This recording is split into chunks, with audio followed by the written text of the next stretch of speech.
నిన్న సింధు ఒక అమ్మాయిని క్వశ్చన్ అడిగింది సార్.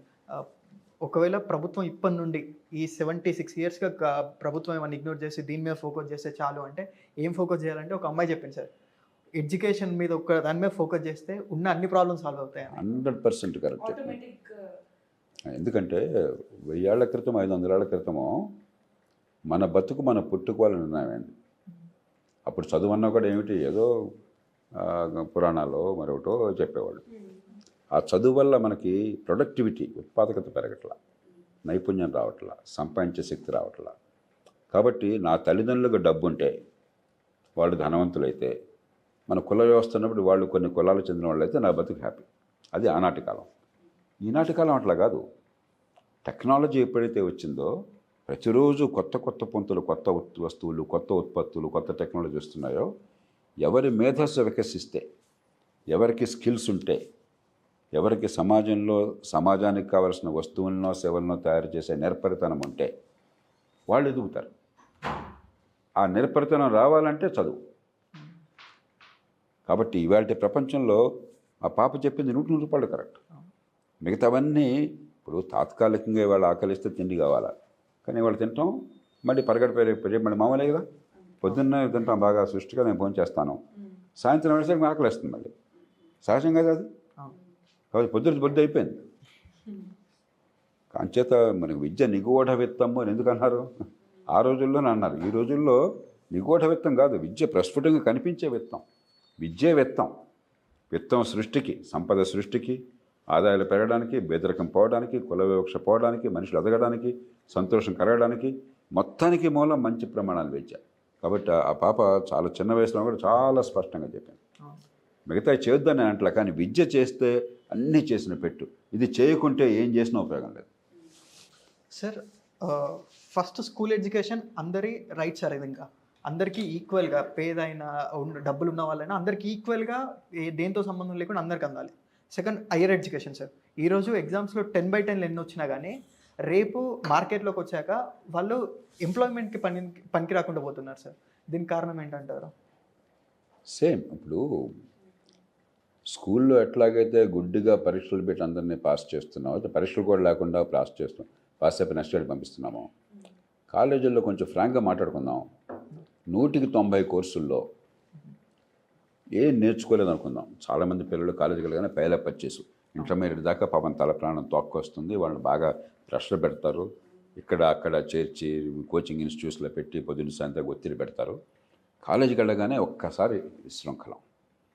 ఒక పక్కనేమో ఈ స్కూల్ విద్య సరిగ్గా లేకపోవడం చేత పునాదులు సరిగ్గా లేవు, ఫౌండేషన్ లేకుండా మేడ కడుతున్నాం. పోనీ మేడన్నా సరిగ్గా కడుతున్నామా అంటే కాలేజీల్లో పాఠాలు నేర్చుకుందామన్న శ్రద్ధ పోయింది, ఆసక్తి పోయింది, దాన్ని ఇన్స్పైర్ చేసే మనుషులు పోయారు. ఎందుకని? ఫస్ట్ క్లాస్ రావాలంటే నేను చేయాల్సింది కాలేజీలో 100కి 80 కేసుల్లో లాస్ట్ 3 years క్వశ్చన్ పేపర్లు బట్టి పెడితే ఫస్ట్ క్లాస్ గ్యారంటీ. లాస్ట్ 1 weekలో బట్టి పెడితే చాలు, ఏం నేర్చుకోక్కర్లేను. సరే నేర్పేవాడు ఉన్నాడా లేదా కాలేజ్ ఎట్లా పక్కన పెడదాం, ముందు అసలు నేనేం నేర్చుకోక్కర్లా. నేర్చుకోకపోయినా డిగ్రీ వచ్చేస్తుంది. ఇవాళ ప్రపంచంలో మీకు ఏమీ తెలియకుండా డిగ్రీ కాగితం వస్తే ఎలా బతుకుతారు మీరు అసలు? ఇప్పుడు ఈ కాఫీ కప్పు తయారు చేయాలన్నా, ఇదిగో ఈ మూత తయారు చేయాలన్నా, ఈ బాటిల్ వాటర్ తయారు చేయాలన్నా, ఈ పెన్ను కావాలన్నా, లేకపోతే 10 మందికి పనికొచ్చే చర్చ జరపాలన్నా, దీనికి కావాల్సినటువంటి తతంగం కెమెరా దగ్గర నుంచి, ఈ సాఫ్ట్వేర్ దగ్గర నుంచి, కంప్యూటర్ దగ్గర నుంచి, మనకి డిజిటల్ దగ్గర నుంచి ఉండాలన్నా, లేకపోతే విద్య నేర్పాలన్నా, ఆరోగ్యం అందించాలన్నా మీ దగ్గర స్కిల్ ఉండాలి కదా. నాకేమి తెలియకపోతే నేను ఆరోగ్యం ఏమి అందిస్తాను? నాకు అసలు విద్య ఏమి రాకపోతే నేను విద్య ఎట్లా అందిస్తాను? నాకు సెరమిక్స్ తెలియకపోతే, మెటలర్జీ తెలియకపోతే, కెమిస్ట్రీ తెలియకపోతే, లేకపోతే డిజిటల్ టెక్నాలజీ తెలియకపోతే నేనేం పని చేస్తాను? ఏ పని చేయకుండా ఉపాధికి ఎట్లా పనికి వస్తాను? ఉపాధికి పనికి డబ్బులు ఎక్కడి నుంచి వస్తాయి? తేరగా మన ఎవరిని మేపుతారు? ఎవరిని మేపుతారు? మన తల్లిదండ్రులు మేపాలి.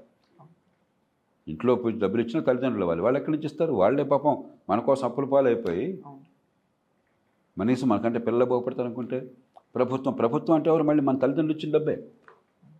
ఆ డబ్బంతా మన బతుకులు బాగు చేయడం కాకుండా నాకు ఫ్రీగా జీతం ఇచ్చేయి, నాకు డబ్బులు ఇచ్చే నెల ఎక్కడి నుంచి సాధ్యమవుతుంది? కాబట్టి మనమంతా కూడా చేపలు పడిపోతున్నాం. సంపద సృష్టి అన్నది మన మేధస్సు నుంచి వస్తుంది. ప్రకృతి ఇచ్చిన వనరులు మన మేధస్సు, రెండే సంపదకి మూలం. నేను చిన్న ఉదాహరణ ఇస్తాను. మనకి చిరపుంజి చెప్తారు అవును. స్కూల్లో కూడా, చిరపుంజి లేకపోతే మౌసేంద్రం అనుకుంటాను దాని పేరు, దాని పక్కనే ఉన్నది. మేఘాలయ రాష్ట్రంలో అత్యధిక వర్షపాతం అంటే 30 అడుగుల వర్షపాతం వస్తుంది. 30 అడుగులు, 30 అడుగులు అని చెప్పంటే 360-400 ఇంచెస్, లేకపోతే 30 × 30 1000 సెంటీమీటర్లు వర్షపాతం. మామూలుగా 100 సెంటీమీటర్ల వర్షపాతం అంటే వరి పంట పండించవచ్చు, మాగాణి పంట పండించవచ్చు. 100 సెంటీమీటర్లు అంటే బ్రహ్మాండంగా వర్షం కురుస్తుంది అక్క. దానికి 10 రెట్లు, 18 రెట్లు, 20 రెట్లు వర్షాలు పడుతున్నాయి అట్లా. ఎండాకాలంలో నీళ్ళు లేవు. ప్రపంచంలో అత్యధిక వర్షపాతం పడే చోట ఎండాకాలం నీళ్ళు లేవు. ఎందుకని?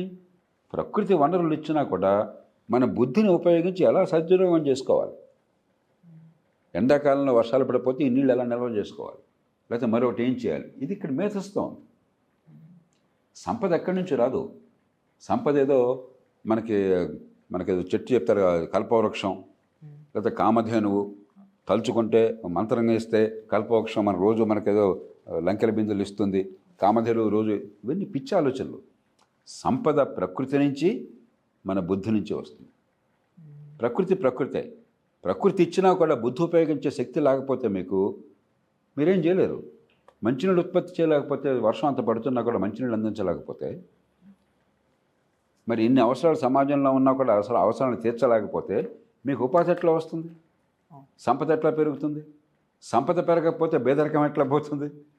ఒక పేద కుటుంబం పేదరికం నుంచి బయటకు ఎట్లా పడుతుంది? ఇది తక్కువ కులం అని చెప్పని నిందించేటువంటి, మనం అవమానించేటువంటి వ్యవస్థ మన దేశంలో ఉంది కదా. దాని నుంచి ఎప్పుడు బయటపడతారు? ఒక్కసారి మీకు ఆ తెలివితేటలు వికసించి మీరు గొప్ప సర్జన్ అనుకోండి, గొప్ప డిజిటల్ టెక్నాలజిస్ట్ అయ్యారనుకోండి, ఎవడన్నా నీ కులం ఏంటని ఆలోచిస్తాడా? ఎంత గొప్పవాడివే అంటారు. కాబట్టి ఏ రకంగా చూసినా కూడా మంచి ప్రమాణాల విద్య ఆధునిక యుగంలో అత్యంత కీలకమైనది. దాన్ని పూర్తిగా నిర్లక్ష్యం చేయడం చేత ఊరికే మొక్కుబడిగా పిచ్చిగా విద్య అంటే తెలంగాణలో 11,000 మంది టీచర్లను నియమించాం. పెద్ద ప్రచారం ప్రకటనలో 11 లక్షలు కాదు, 66 లక్షల మంది పిల్లలు ఉన్నారు తెలంగాణలో. 66 లక్షల మంది స్కూల్ పిల్లల విద్యా ప్రమాణాలు పెంచాం. వాళ్ళ మేధస్సు వికసిస్తోంది. వాళ్ళు ఏ కులంలో ఏ కుటుంబంలో పుట్టినా వాళ్ళు ఎదగలుగుతున్నారని చెప్పాలి. అది గొప్పగా చెప్పుకోవాలి. ఆ మాట వాడు చెప్పట్లా. సాహసం కూడా లేదు. ఆంధ్రప్రదేశ్లో మెగా డిఎస్సి పెడుతున్నాం టీచర్ రిక్రూట్మెంట్ కోసం, అంతేగాని ఆ పిల్లల విద్యా బోధన పెరగడం కోసం చెప్పని మెగా ప్రయత్నాలు చేస్తున్నాం అన్నమాట లేదు. అంతే, మన నుంచి ఈ డిమాండ్ రావాలి. మీరు కులం పోవాలన్నా, సంక్షేమం అందాలన్నా మంచి ప్రమాణాల విద్య మొట్టమొదటి అవసరం.